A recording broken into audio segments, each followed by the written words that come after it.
नमस्कार प्यारे बच्चों, आज हम करने जा रहे हैं आपकी 11वीं की हिंदी पाठ्य पुस्तक अभिव्यक्ति और माध्यम से जनसंचार माध्यम के अंतर्गत संचार के बारे में संपूर्ण जानकारी। तो सबसे पहले जानते हैं कि संचार किसे कहते हैं। संचार आखिर होता क्या है। संचार शब्द की उत्पत्ति चर धातु से हुई है, जिसका अर्थ है चलना या एक स्थान से दूसरे स्थान पर पहुंचना। तो संचार का मतलब हुआ कि सूचनाओं, विचारों और भावनाओं को लिखित, मौखिक या किसी भी दृश्य श्रव्य माध्यम के जरिए सफलतापूर्वक एक जगह से दूसरी जगह पहुंचाना। तो ये हुआ संचार किसे कहते हैं। दूसरा प्रश्न आ जाता है कि भाई संचार के साधन कौन कौन से हैं, संचार के माध्यम कौन कौन से हैं। तो टेलीफोन, इंटरनेट, समाचार पत्र, फैक्स, रेडियो, टेलीविजन, सिनेमा आदि ये सभी संचार के माध्यम हैं।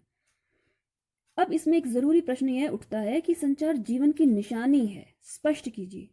ये इंपॉर्टेंट प्रश्न है जो कई बार पूछा जाता है कि संचार जीवन की निशानी है, कैसे। तो अब जान लेते हैं इसका जवाब। मनुष्य सामाजिक प्राणी होने के कारण संचार करता है, यानी कि कम्युनिकेट करता है। दैनिक जीवन में संचार के बिना हम जीवित नहीं रह सकते। संचार खत्म होने का मतलब है मृत्यु।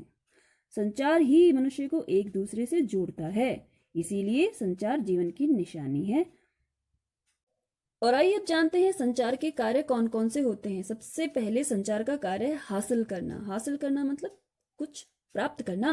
संचार का प्रयोग हम कुछ प्राप्त करने के लिए करते हैं। जैसे अपने दोस्त से अगर हमें किताब मांगनी है तो उसके लिए हम संचार का इस्तेमाल करते हैं। दूसरा है नियंत्रण करना। संचार के जरिए हम किसी के व्यवहार को भी नियंत्रित कर सकते हैं, यानी उसे हम एक खास तरीके से व्यवहार करने के लिए भी कह सकते हैं। जैसे कि भी कक्षा में शिक्षक विद्यार्थियों को नियंत्रित करते हैं, वैसे। तीसरा है सूचना। कुछ जानने के लिए या कुछ बताने के लिए भी हम संचार का इस्तेमाल करते हैं। चौथा है अभिव्यक्ति। संचार का उपयोग हम अपनी भावनाओं की अभिव्यक्ति के लिए या अपने कोई खास अंदाज में खास तरह से प्रस्तुत करने के लिए भी करते हैं। सामाजिक संपर्क। संचार का इस्तेमाल हम समूह में आपसी संपर्कों को, मेल जोल को बढ़ाने के लिए भी करते हैं। उसके बाद है प्रतिक्रिया। संचार का प्रयोग हम अपनी रुचि की किसी वस्तु या विषय के प्रति प्रतिक्रिया व्यक्त करने के लिए भी करते हैं। अगर हमारी कोई मनपसंद चीज है तो उसके प्रति हम जो भी रिएक्शन देंगे वो संचार ही है, वो संचार के जरिए ही होगा। अगला है समस्या और चिंता। तो चिंता और समस्या हर इंसान के जीवन में होती है, तो अपनी चिंताओं को या अपनी समस्याओं को दूर करने के लिए भी हम संचार का प्रयोग करते हैं। तो ये थे संचार के कुछ कार्य। और चलिए अब जानते हैं संचार के तत्वों के बारे में। तो पहला तत्व है स्रोत या संचारक। संचार प्रक्रिया की शुरुआत स्रोत या संचारक से होती है।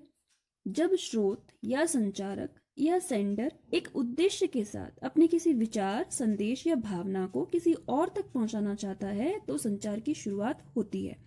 जैसे हमें किताब की जरूरत होने पर जैसे ही हम किताब मांगने की सोचते हैं, संचार की प्रक्रिया शुरू हो जाती है। किताब मांगने के लिए हम अपने मित्र से बातचीत करेंगे या उसे लिखकर संदेश भेजेंगे। तो बातचीत या संदेश भेजने के लिए हम भाषा का सहारा लेते हैं। संचार का दूसरा तत्व है कूटीकरण या एन्कोडिंग। यह संचार की प्रक्रिया का दूसरा चरण है। सफल संचार के लिए जरूरी है कि आपका मित्र भी उस भाषा यानी कोड से परिचित हो जिसमें आप अपना संदेश भेज रहे हैं। तो संचार के लिए संचारक का भाषा पर पूरा अधिकार होना चाहिए। साथ ही उसे अपने संदेश के मुताबिक बोलना या लिखना भी आना चाहिए। जो संदेश भेजना है, जो मैसेज करना है, वो सही तरीके से लिखा जाए, बोला जाए। तीसरा है संदेश यानी कि मैसेज। तो संचार प्रक्रिया में संदेश का बहुत अधिक महत्व है। किसी भी संचारक का सबसे प्रमुख उद्देश्य अपने संदेश को उसी अर्थ के साथ प्राप्तकर्ता तक पहुंचाना है। इसलिए सफल संचार के लिए जरूरी है कि संचारक अपने संदेश को लेकर खुद पूरी तरह से स्पष्ट हो। संदेश जितना अधिक स्पष्ट होगा, सीधा होगा, संदेश के प्राप्तकर्ता को यानी कि रिसीवर को उसे समझना उतना ही आसान होगा। अगला तत्व है माध्यम। संदेश को किसी माध्यम के जरिए प्राप्तकर्ता तक पहुंचाना होता है। जैसे हमारे बोले हुए शब्द ध्वनि तरंगों के जरिए प्राप्तकर्ता तक पहुंचते हैं, जबकि दृश्य संदेश प्रकाश तरंगों के जरिए। तो इसी तरह टेलीफोन, समाचार पत्र, रेडियो, टेलीविजन, इंटरनेट और फिल्म आदि विभिन्न माध्यमों के जरिए भी संदेश प्राप्तकर्ता तक पहुंचाया जाता है। अगला है प्राप्तकर्ता या रिसीवर। अपने मित्र को आप संदेश भेज रहे हैं तो वो है प्राप्तकर्ता। तो यह प्राप्त संदेश का कूटवाचन यानी कि उसकी डिकोडिंग करता है। डिकोडिंग का अर्थ है प्राप्त संदेश में निहित अर्थ को समझने की कोशिश। यह एक तरह से इनकोडिंग की उल्टी प्रक्रिया है। हमने अभी इनकोडिंग पढ़ा था, तो ये इनकोडिंग की उल्टी प्रक्रिया है डिकोडिंग। इसमें संदेश का प्राप्तकर्ता उन चिन्हों या संकेतों के अर्थ निकालता है। जाहिर है संचारक और प्राप्तकर्ता दोनों का उस कोड से परिचित होना जरूरी है। जिस भाषा में संदेश भेजा गया है, जिस लिपि में, जिस कोड में वो संदेश भेजा गया है, वह संचारक को भी और प्राप्तकर्ता को भी आनी चाहिए। अगला है फीडबैक। संचार प्रक्रिया में प्राप्तकर्ता की प्रतिक्रिया को फीडबैक कहते हैं।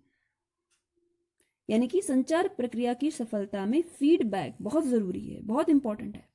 फीडबैक से ही पता चलता है कि संचार प्रक्रिया में कहीं कोई बाधा तो नहीं आ रही है। इसके अलावा फीडबैक से यह भी पता चलता है कि संचारक ने जिस अर्थ के साथ संदेश भेजा था वह उसी अर्थ में प्राप्तकर्ता को मिला या नहीं। अगला तत्व है शोर। संचार की प्रक्रिया में कई बाधाएं भी आती हैं। इन बाधाओं को शोर यानी कि नॉइज कहते हैं। संचार की प्रक्रिया को शोर से बाधा पहुंचती है। यह शोर किसी भी किस्म का हो सकता है।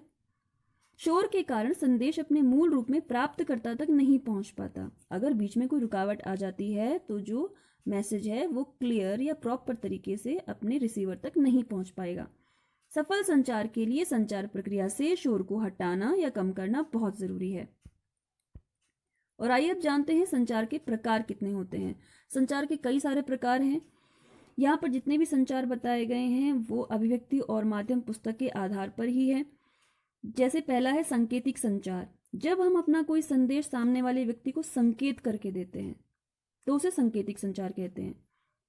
जब हम अपने मित्र को किसी संकेत से बुलाते हैं तो उसे संकेतिक संचार कहा जाता है। अगला है मौखिक संचार।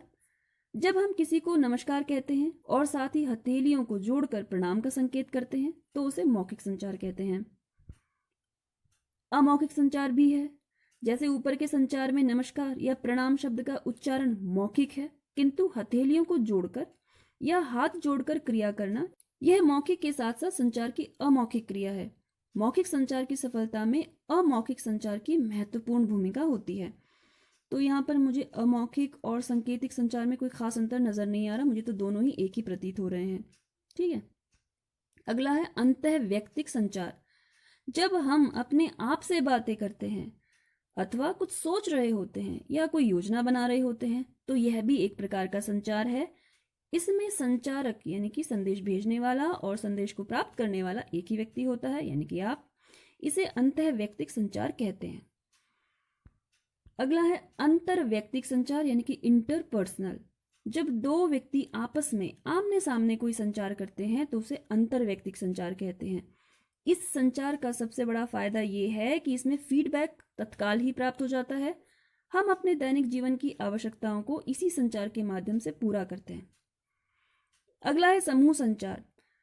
अब तक हमने जितने भी संचार रूपों का वर्णन किया है उसमें व्यक्ति की ही प्रधानता है, किंतु जब एक समूह आपस में विचार विमर्श करता है यानी कि जब ग्रुप में विचार विमर्श हो या चर्चा हो तो उसे हम समूह संचार कहते हैं। कक्षा समूह संचार का एक अच्छा उदाहरण है। कक्षा में हम जो कुछ भी कहते हैं वह एक या दो विद्यार्थियों के लिए नहीं बल्कि पूरी कक्षा के लिए होता है। आखिरी है जनसंचार यानी कि मास कम्युनिकेशन। जब हम व्यक्तियों के बड़े समूह या पूरे समाज के साथ प्रत्यक्ष यानी कि सीधा संवाद करने की बजाय किसी तकनीकी या यांत्रिक माध्यम के द्वारा संवाद करते हैं तो उसे जनसंचार कहते हैं।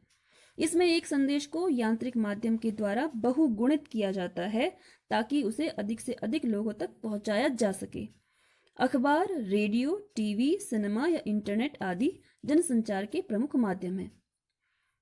तो ये था संचार के बारे में पूरा लेखा जोखा और इससे संबंधित विभिन्न प्रश्न भी।